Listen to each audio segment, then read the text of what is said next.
Following the meeting with the Nigerian security advisor Ribadu yesterday, NLC have called off the strike which started on Monday, so looking at it from Tuesday rather than November 14th down till yesterday, where they met with the Nigerian security advisor, and after more deliberations and some of the conditions Labour gave, they actually suspended the strike, which they threatened to go back on strike again if some of the demands they actually listed is not being met.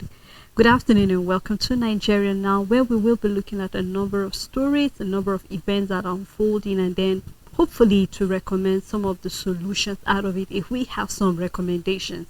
You can follow us live on Facebook and on YouTube. Drop your comment on any of the story that is of interest to you, and we'll do well to look into it and be sure that everybody gets along. I'm Salah Elisha Dasham, and I'll be doing the program alongside Rachel Tansy. Good afternoon, Rachel. Afternoon, sir. How you doing? I'm fine. How about you? I'm great, thank you. With quite a number of stories, every day we Yes. wake up to one or two things that we need to discuss as a country, and then sometimes you can't help but, imagine if things are getting for the worst, or actually things are getting for the better, and then sometimes it feels like one step forward, 10 steps backward. But then I'm happy. We remember Labour giving the warning that they will start a strike on the 14th, which was Tuesday, and then they started the strike at exactly midnight on Tuesday down till yesterday, where they had a meeting. Even though the meeting was slated for afternoon, but then they didn't actually meet until about 7 p.m. And then the meeting ran through the night, and then I think like about 8 or 9, after an hour of deliberations, they actually called off the strike, told their members to get back to work. But then they had one or two things that they wanted, where we saw the federal government apologizing for the way Ajero was being treated, which they feel it wasn't right. And then we're seeing the fact that the Nigerian security advisor Ribadu said they have actually made some arrests, which I think Labour will be happy. But beyond those arrests, Rachel, it seems we are forgetting the main aim of the strike. Because you remember I said it looks more like Labour took their anger on what happened in Imo State on the entire nation, where we're expecting to hear even the talks of the palliative. Today we saw it on the papers as well in the morning show, where World Bank have released another money for palliative. Yes. And then we remember we still have the about 2.17 trillion naira supplementary budget that the president got approval from the Senate, and there are quite a number of things, and you can't help but cast your mind to actually ask what really was the essence of this strike. Was it just for their leader? Which, of course, I believe Nigerians felt that justice should be given, not just because it is Ajero, but because a human being was being maltreated, and those who were behind it had to be brought to book. But then let's look at the way things are going in the nation presently, Rachel. A lot of people are still going through a lot of hardship. So what are we to say about the situation at this time? Sarah, I just want to give a quick narrative. Imagine if Nigeria was in problems, or just in the middle of a misunderstanding with about 5 different neighboring countries, or just something happening in West Africa, and Nigeria needs these 5 other countries to listen to them, be it Cameroon, Benin Republic, Chad, Niger, whatever country we're sharing borders with. And there's been this warning from Nigeria to these neighboring countries that we are going to take certain action if they don't do certain things. And let's say President Tinubu travels to Cameroon, and in the process of traveling to Cameroon, for the same reasons that a lot of problems have been going on with the other countries, goes to Cameroon to warn and shows that, okay, we were in Cameroon to talk about these things because it needs to be solved, or certain things will be done. We will take certain action as Nigeria. And then President Tinubu gets attacked, for example. Will it be wrong if Nigeria decides to react and take the measures they've been saying they won't take, because they've been giving all these countries a long rope to comply, and then we go to Cameroon, and rather than Cameroon complying to what we've been demanding as a country, rather they attacked our president? Will it be wrong if we decide to take active measures, the measures that we've been pending, waiting for these 5 countries to comply? No, I don't think so. I absolutely don't think Nigeria would be wrong, because this is the president of our country, and we are trying to make an understanding and demand whatsoever be the problem with these 5 countries, and then we have our president getting attacked in Cameroon. No, I don't think so. However, the where NLC is starting to miss it from me is where the attention for the strike is now starting to shift from the demands made earlier and for the purpose of getting Nigerians palliative, minimum wage, when the purpose is starting to shift from easing the hardship in Nigeria. I believe this is where is at this point, I believe NLC is trying to miss it, and starting to miss it rather, because they made more demands, and these demands are still around the attack.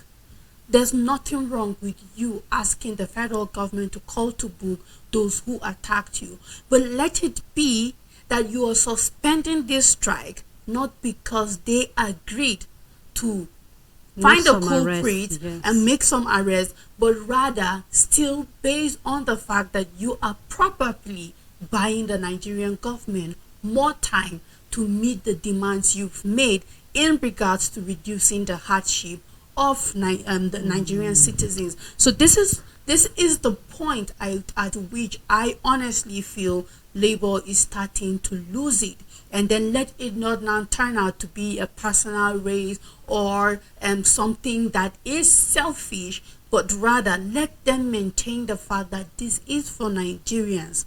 We have to condemn what happened to the president, and of course, if that should trigger NLC to go on strike, I personally, I said that yesterday, I don't see anything wrong. But if you're suspending this strike based on the fact that you sat down with Ribadu and now he has assured you that people who attacked you will be called to book, and then your demands are around this attack, then this is the point where I honestly believe Labour is starting to lose it. And then you wonder now, are you just fighting for your president or for the entire Nigerian citizens? Because it's not all about the arrest of these people. This can be going on the side, but you are suspending the strike and no one palliative has been rolled out, no list that you've made, no prior demands have been met. So what are you trying to do as NLC? I believe this is the point they're starting to lose it, and I believe Nigerians are starting to not be comfortable with the of course, way Rachel, it's because going. I'm just trying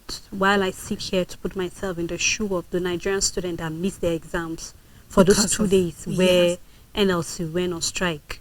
I'm beginning to imagine the railways and ports that lose over 20 billion naira because of the result of this strike. And yet, just like you said, we're seeing that NLC is beginning to shift its focus totally, Rachel. Yes. Because I listened to the interview of Festus, for not just on one channel, but he was in various platforms trying to air out their views as a body. And all I kept listening was the fact that we are going on strike because of an assault on our leader. And just like you gave an example with, let's say, for instance, and I hope our viewers know that that was just an example you were trying to state. And that example was quite valid because, of course, you begin to look at the fact that, yes, a leader was being assaulted, and as well, this union need the attention of the government. Yes. But then, Rachel, you remember when we had the cash crunch? What did NLC do? Nothing. We had the scarcity. What did NLC do? Nothing. And then these are times when Nigerians were hoping that NLC would speak for them. This is when Nigerians were hoping that NLC would do something.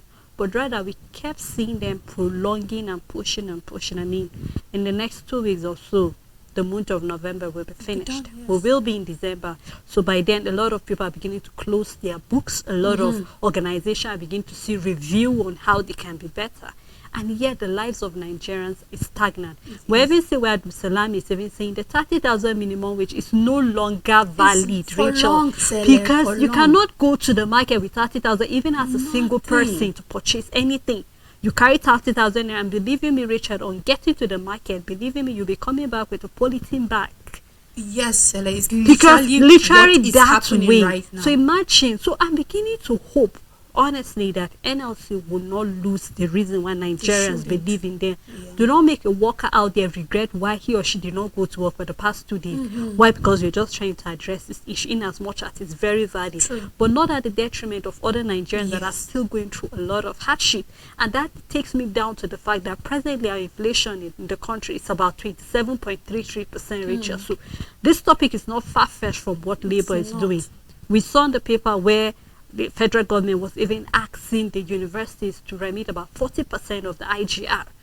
And this Yes. is a body that have been crying For funding. for funding, and you're not Yes. giving them. ASU are tired of How do even you want asking them? their demands Yes. and nothing. So when they don't even get funding and you're asking them to remit 40% of what Of exactly? Yes. You are even stopping them from increasing tuition fee. Of course, federal investors have no choice whatsoever because they are civil servants, literally, because they work for the government. So I'm just hoping, Rachel, because even when you look at the inflation presently, what is driving it? Food price, Food prices, yeah. housing, Housing, yeah. because the fact that, yes, the border has been open to even cement. Believe you me, how much is the bag of cement right now? 5,000 naira. So if you want to build a house, right now, I remember when you and I were going through the money show paper and where we saw that even landlords are beginning to increase house rents. They are. So that is to tell you that right now, everything, the inflation is touching everything, not just on food prices, transportation, goods and services, housing. Everything literally in Nigeria right now is expensive, Rachel. It is. Because the inflation is high. So I begin to wonder where we are really and if the government really feels the pain. I remember when we had this administration coming in and we saw that when they wanted to increase the salary of the members of the lawmakers, especially the fact that the reality on ground will not match their means or the money or the wages they're collecting. And then if you say it cannot match the wages they're collecting, how about Nigerians? Somebody that is in the local government area, that even the 30,000 naira has not, they are not even seeing the 30,000, they are still on 18,000 naira minimum Yes. wage. And you and I know that even somebody, a core member right now, is not even collecting It's not 18,000 naira. collecting, yes. So what are we saying, Rachel? And I really, really hope that our government will wake up to this, because it's becoming more like a habit where we have leaders that are not even listening to what is happening.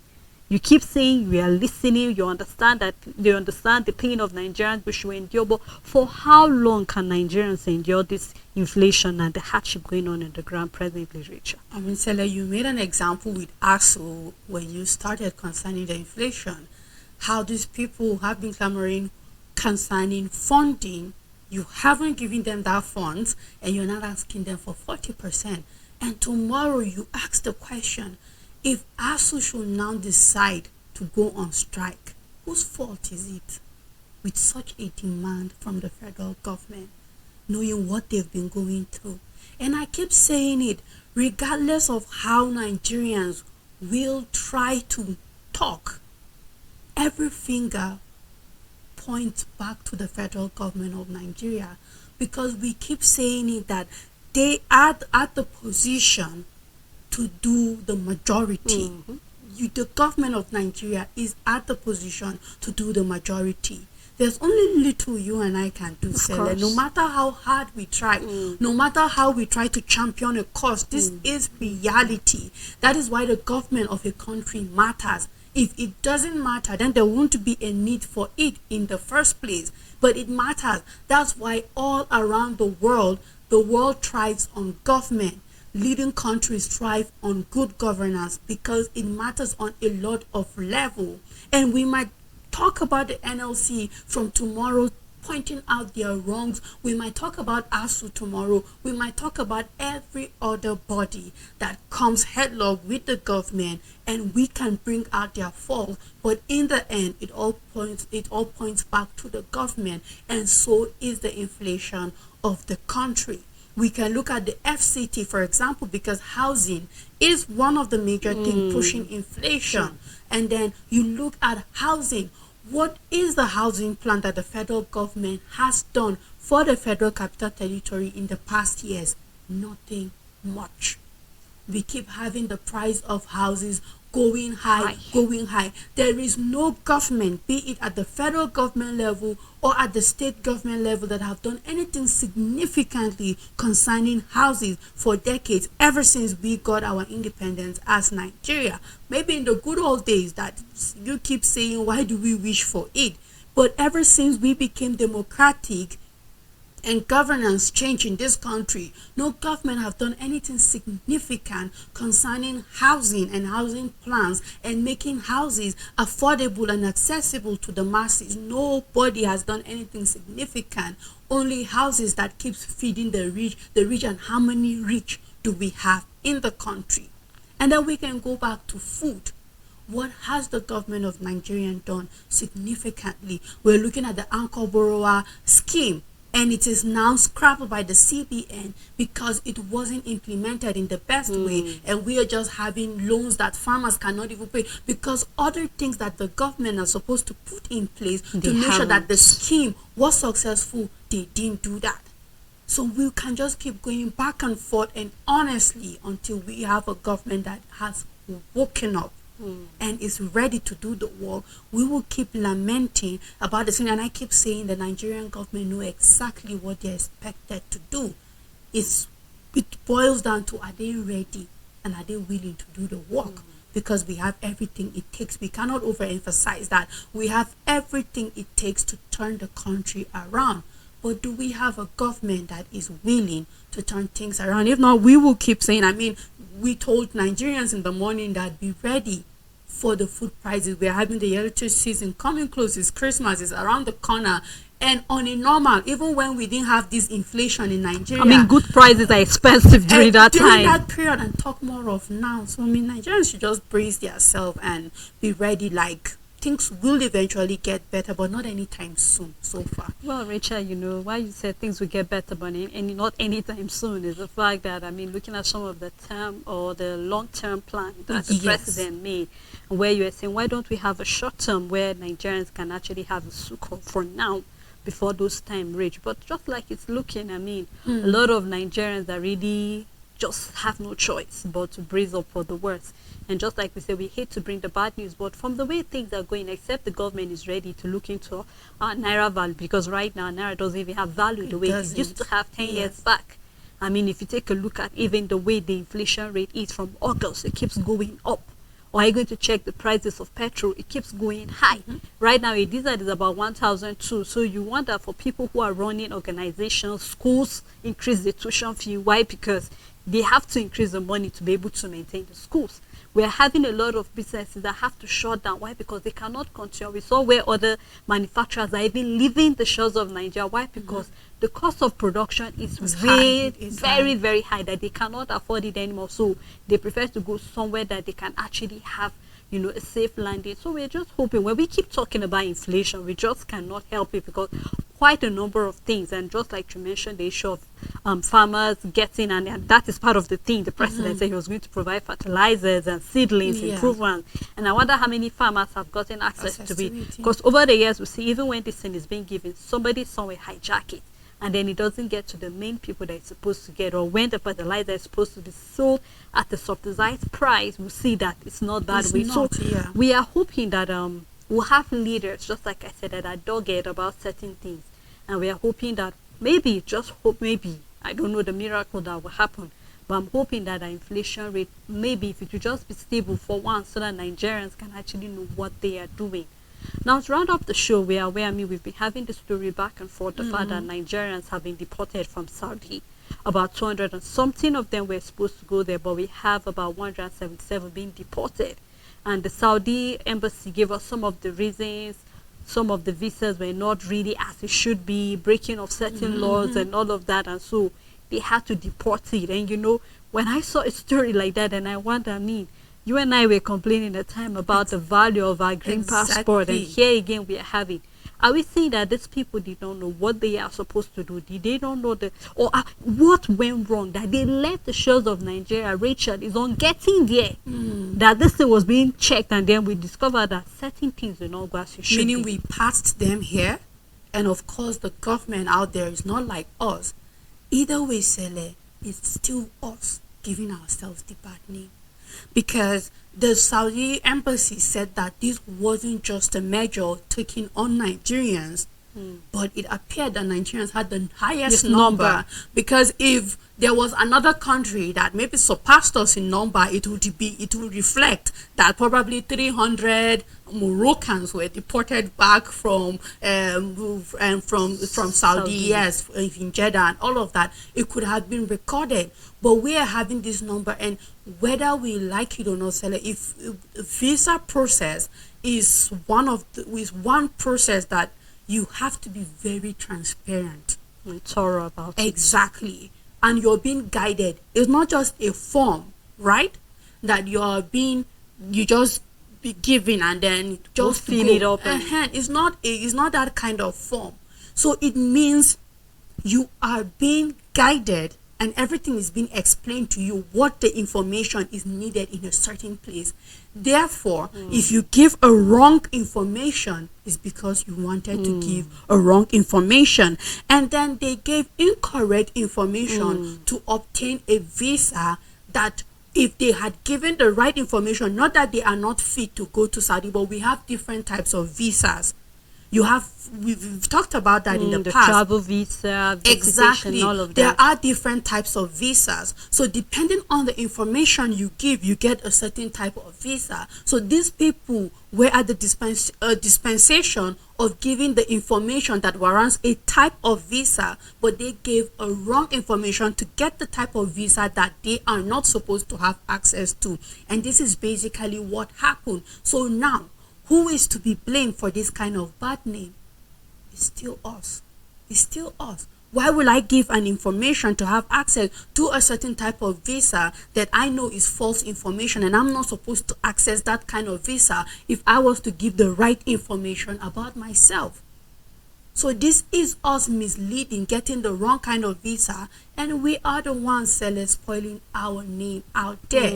Imagine if there was no such thing. If all of these over 200 passengers gave the right information, and we don't have any 177 being deported back into Nigeria, and tomorrow they will be, it's not just about the Saudi Arabia, it's whatever country we are going to, they will be more thorough to make sure that this Nigerian did not give the wrong information and has the right visa and all of that. I just hope we grow past this as a country. It's an assignment for you and I tomorrow when we're filling our visa process for whatsoever right reason you are information. traveling to another country. Don't give the wrong information, because you will just keep tarnishing the image of Nigeria at whatsoever level. You know, while you were talking, Richard, I just can't help but imagine the issue we had with the UAE.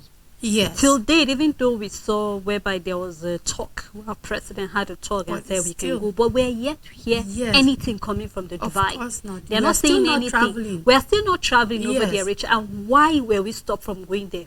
Things like this, Exactly. where you give wrong information, you go there and then you do something different, and then I mean they have principles, they have laws that govern their own land, and so you cannot just come and act or do things misbehave. the way.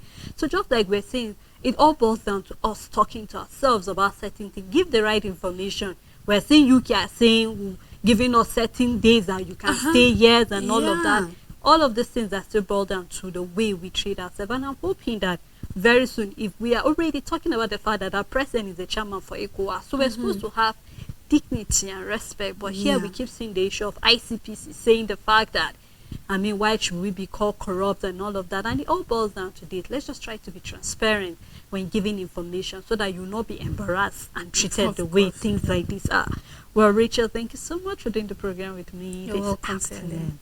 Thank you to our viewers and also our supporters for keeping the date with us in Nigeria now. Until we come again, do have a blessed day ahead. Bye.